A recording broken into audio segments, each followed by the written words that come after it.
Help me take a look at what's making headlines. Welcome to the show, Mr. Osido.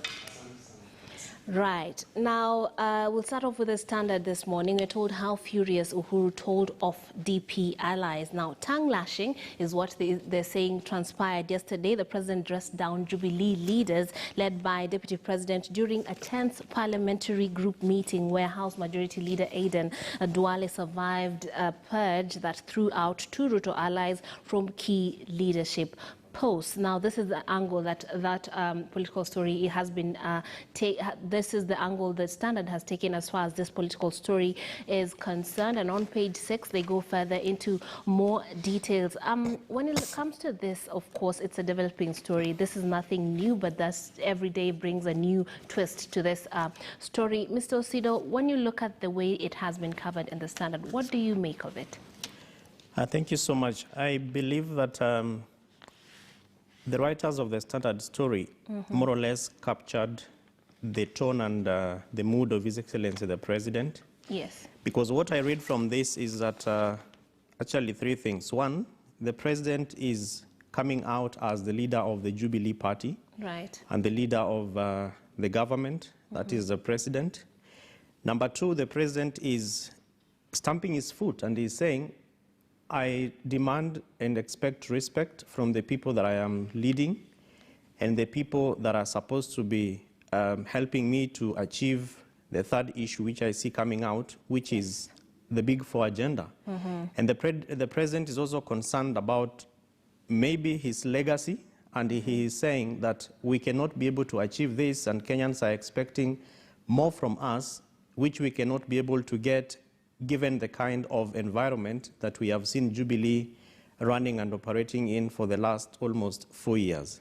So the President is coming out and saying, this is the party that I lead, and as a party leader, there are certain things that we have to do right. And one of those, I'm sure, is to set the pace for many things which he also spoke about during the Madaraka Day, for instance, the referendum and constitutional changes that are expected. So maybe the fourth issue that I read from the Standard story is that he's also setting the pace and he is more or less clearing the ground for that particular aspect. Right, and when it comes to this, while Aden Duale did survive the purge that many had predicted would happen, we had blood spilled, as the Standard says, politically at least, whereby Benjamin Oshali, an ardent supporter and a Western leader, was replaced by Navaholo lawmaker Emmanuel Wangwe. What do you make of those changes and this sort of discipline that is being meted out on people who are seen as dissidents in the party? One is political party frameworks, and one of those is really to underscore the fact that political parties are institutions. And within that institution, there has to be a particular way in which things are done. Right. So much such that if, for instance, Jubilee has a constitution, that constitution is supposed to set clear how many times the party is supposed to meet. And it was quite surprising because a number of many years back, in fact, several months ago, parliamentarians from Jubilee have been asking for a parliamentary group. Right. And for a long time, I think it was just yesterday, that the meeting took place and took 30 minutes from what those who attended and what the stories that have been written out of that are saying. Yes. And so that really presents a number of issues and questions which we should also begin to ask around how we strengthen our political parties. But then that brings me to the second issue, which is decision making. It doesn't have to take the party leader to call for members of a particular party to make very strong decisions like what we saw happening. And that presents the third issue, tricks, which is the leadership of that political party. And I can imagine the amount of work that Mheshimiwa Duale did to be able to restore or retain his seat. I remember even his WhatsApp profile photo changed for some time, especially when news already began coming up that there are going to be changes in very crucial positions in Jubilee Party. And interesting to note is that my friends tell me that he also had a meeting before Madaraka Day with His Excellency the President and the Deputy President. And I can imagine the amount of quote-unquote begging that Mheshimiwa Duale was doing to His Excellency the President to prove the fact that he still needs him for the first four things which we said at the beginning of the segment, to be able to rally the people, to push the Jubilee agenda, and to ensure that he is a majority leader who is going to help the president to restore that respect which the president felt that was seemingly missing has been from lost. the party. Yeah. So in the next segment, we shall be looking deeper into this developing story. The Standard has covered it in one way. The Daily Nation is looking at it in yet another way, how Ruto saved top ally from axe. Now, it will be quite interesting as we get more deeper into the details. But let's take a look at what other stories are making headlines. And right here, we're told how varsity college slots were shared. This is detailing how people, or rather students, are opting for certain courses and ignoring others. Now, the long wait for university and college placement for candidates who sat their end of secondary school exams last year finally over, as they know their fate. Now, according to the Daily Nation, that's also covering this particular story, we're told that A-listers gobbled up medicine slots, and some courses have no takers at all. Might have to do with its marketability, or what is perceived as marketability in the Kenyan spheres. What do you make of this one, Mr. Osida? Yeah, this is quite critical, very, very critical, because I see a number of things. One is the relevance of the courses that we train in our institutions of higher learning. For sure. And you realize that in the drum-up towards the curriculum review, there was a lot of talk about STEM, that is science, technology, engineering, and mathematics. Yes. And it's not surprising that a number of, most of the courses that have been taken up actually relate towards the STEM programs. Yeah. And that really means that most of us young people, and of course students in institutions of higher learning, and right from primary school, we listen to our instructors. So if they say science is the best subject, if they say it's technology or engineering or mathematics, that's what we see most people going up to be able to take. But then the second issue that presents is how much that is going to be relevant in terms of producing skilled workforce for our economy. And that therefore means that when the government is also setting out its agenda, for instance, the Big Four agenda, that needs to be put in tandem with what is expected from our learning institution, because it would be quite obnoxious, in my view, to talk about universal healthcare, for instance, when we are not putting a lot of emphasis and resources on medicine and nursing and pharmacy and other related subjects or programs and courses. So this really is quite an interesting way of looking at it. Surprising to note is that agriculture is not as lucrative, and you read in page 5 programs with no applications, and most of them are have to do with agricultural courses, and Egerton is really coming up so strongly at that, followed by other universities like Embu, Pwani, Kabianga, and others that basically train on agriculture. That therefore means that if agriculture is going to be what it has historically and perennially been touted to be, which is the backbone of our economy and of course the food basket, then it means that we also need to think through how do we tie the losing ends between agricultural courses, the institutions that provide these courses, and then the kind of policies that government is going to put in place.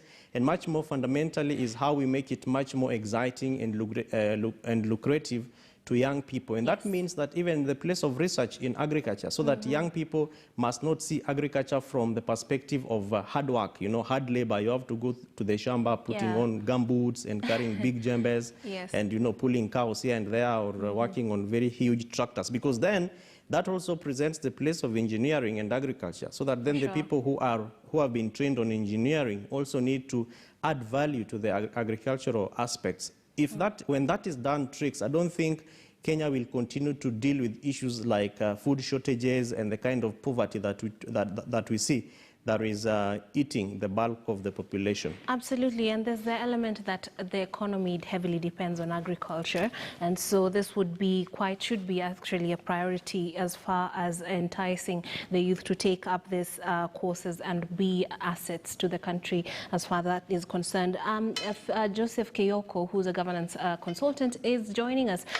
Joseph, what do you make of the story that we're being told here in the Daily Nation that as A-listers gobble up medicine slots, some courses have no takers, and agriculture, quite vital element in terms of our economy, is missing people or favorites in terms of those who would prefer to take it? Good morning, Trix. Good morning, Kevin. Uh, I think the decision to pick causes is somehow influenced with the net result when you finish the course. In that, majority of the young people are looking at the course relevance not only today, but also 5, 4, 6 years from today when I'm done with the course, what it gets me back to. What do I get in return to this investment in the education that I've put? That is where you see the gaps that are existing. Secondly, and what is also critical, is the realignment of our education courses Right. with the market demand. If today you are offering a course, I remember those days when we were in university, there used to be a course that was mechanical engineering, and which was by and large a very comprehensive and large course that covered so many things. Yes. When you look at the ongoing segregation, what is written in the paper, you see, I'm seeing some automotive technology, building construction. Right. This was subset within the mechanical engineering arena that have been subdivided and specialized into very small, minute units that make somebody comes out in a strip jacket kind of way. Thirdly, it is causes the university spread out. Yes, there was need to increase admissions. Therefore, universities were spread all over so that as many people as possible, because the minimum qualification entry to university is a C+.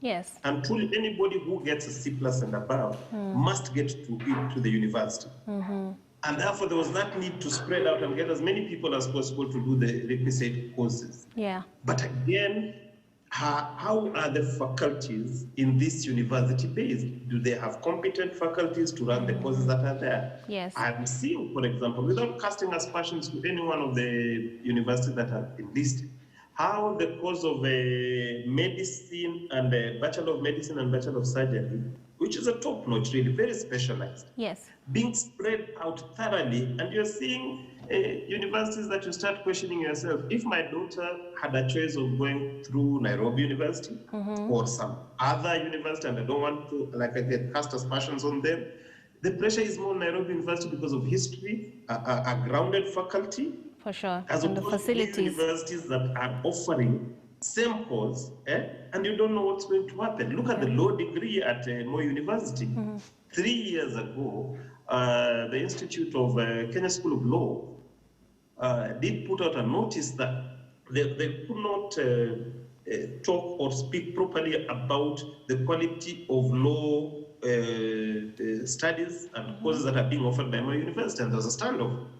Now, once the council, the School of Law issues such an aspersion into a university, all of a sudden tough questions come into, again, the question of content being delivered. Who are the teachers, what we call the faculty? Do they have the necessary experience to supervise undergrads?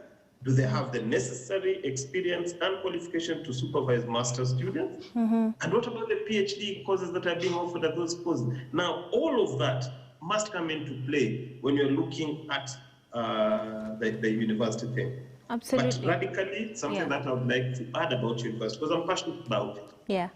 is that we need to change our modalities of engagement. I think we need to get to a point where the Joint Admission Board gives me a letter Right. and says, Joseph Kioko, by virtue of getting a B-, you qualified to enter Nairobi University. Then when I go to the university, I make a choice. What degree do I want to pursue based on this, my B-? Yes. And then I pick the choice that I want to pursue. That way, JAB is not about picking for me my university. Joint Admission Board is not about picking for me my course. It's not even about where else, which campus I'm going to go to. You give me the admission, let me make those choices. And of course, there's cost implication. Now, Yeah, of course, there's cost implication. yes, for sure. But then at the same time, a very worrying set of statistics came out yesterday from the presser by the CS, because we are told that of some 57%, those candidates that were male, while 43% were female. And if you want to put that into better context, that means that 70,050 were the male candidates that joined university, while only 52,781 were female. Why is this still a problem right now in the country? I'll start with you, Mr. Osido, on this one. One, in my view, would be the kind of attitude and the history that we have seen happening, in the sense that there are courses that have historically been seen to be male-oriented, because they more or less look very strong and, if I may say, difficult. Yeah. Things like mathematics, things like sciences, whereas probably there are those courses that have been seen to be feminine, and so things like home science or, soft subjects. But then if that were the case, then we'd see an equal number, just that a difference in who takes what based on gender, right? Yes, which is why there has been a lot of reform in the education curriculum to be able to also boost through several affirmative action programs in education to boost the females to be able to uptake these subjects that have been seen to be male-friendly. Yeah. But remember also that there has been a lot of programs towards female education that has focused on reasons why not so many ladies or females actually transcend from primary to secondary and even into university. Yes. And I know, because you are Kenyan and all of us are, that there has been a lot of talk between the boy child and the girl child. Yeah. And a lot of that has been, a lot of investment has been put in place to ensure that the girl child from that pendulum is on a higher grade compared to the boy child. And so a lot of that investment has also been put into education, because really education is the future of a human being. And so when the ladies therefore move on to the next stage of learning and of life, they are coming up to be very strong. They are coming up to be people who can be able to acquire and competitively so come out to be seen to be competing with the men. And that really moves on even to the kind of jobs that we see women and men taking. Today, we can count as many female CEOs, for example, as you can imagine. And we can put that on a scale and compare how many female CEOs in Kenya we have against male CEOs. And the same is also very... You would witness a disparity. Yes, it's also witnessed at very high level decision-making platforms, even at the cabinet, where, for instance, the first thing we ask many times when the president names his cabinet is how many females are there. And you see, the president cannot put people in office who have no, sorry to say, brains, you know. They have to be people who have expertise, they have to be people who are skilled, they have to be people who are knowledgeable around those specific subject areas. And that really is honed right from education level. And so just to go back to the question, is that what we are seeing happening here is that given the kind of affirmative action and reform processes that have taken place in both the political sphere, that is also evident in the education sector. And that's probably why we see education institutions also instilling that kind of aspect, even in the kind of grades and in the kind of courses that we see the females taking and also the males. And you notice that the difference is not that huge. Well, yes, of course it is quite almost 20,000, because the women are at 52,000 plus, while the men are at 70,000. That's quite unfortunate in terms of but if you look at the second scale, which is the TVETs, then the females are much more higher. Yeah. Because then we assume that the essence of the TVETs is to be able to boost the gap, which is seen from the degree courses. And many times we have seen, for instance, the deputy president attending many graduation courses for the TVET courses, and most of them have been female-friendly courses. I forget what they are, but given the kind of numbers that we have here, the females are at 49,000, the males are at 35,000. But then that also presents what we are calling job market what really are we looking for from the job I'd like market? to bring in Mr. Kioko on this one. There is a disparity as far it would seem that women are swimming against the current when it comes to education still, even though we have made a lot of gains in terms of trying to achieve equality. Clearly from the numbers, this has not happened, particularly in education. Mr. Kioko, what do you make of these numbers? I think we need to appreciate that Rome was not built overnight, and that what we are seeing must be viewed in totality. What are the enrollment numbers from class 1, actually from the ECD point of view? How many parents have allowed the girl child to go to school vis-a-vis the boy child? When you trace it from ECD level, then you come to standard 1 and you look at the numbers up to standard 8, how many have transition? I know the Jubilee government said they did 100% transition rate. Every child who did KCP went to study secondary. If you look at the numbers, and at that point, the discrepancy starts building up. Right. The discrepancy starts building up at that point. Then you come to university, how many, and you look at this also from a societal point of view. The boy who impregnates a girl, and this might be classmates, and they've engaged in sex, and you find that from 3 boy who impregnates a from 3 girl, that girl drops out of school, yet the Form 3 boy continues to sit for his examination. And you see, again, another gap starting to build up. For sure. So, yes, the numbers are, like you're saying, they are big. 18,000 is a big number, really. Yeah? But if you do a comparative analysis, going back 10 years, yeah, then you will see that the gap has systematically been chipped. And it goes on because we are addressing those issues. I believe the government is addressing the question of enrollment, making sure all children go to school. That's why the free primary education started. That is why the free secondary education is critically important. Yes. And even those of our girl child who get affected on account of the societal pressures and are forced to drop out are encouraged to go back and do adult education. That way you address that shortfall. I think for me, 18,000 is bad, but is a better figure than when you compare to analysis 5 years ago. We could do better, I think. Yes, it can be improved. Should we seek to have it improved? Yes. A lot of civic education needs to go out for those who deny the girl child the opportunity to learn. And not only go through the motions, because that's not what we are asking for. Yeah. We are asking for learning with the intention of letting that child grow up, pass, and build a sustainable ecosystem through a woman. And that must be seen for that, what it is. Okay, so we're going to take a short break, and when we come back, we'll have more discussions, particularly on the political developments that are happening in the Jubilee Party and in the country in general. Let's take a short break. When we come back, we'll have more for you right here on Morning Express.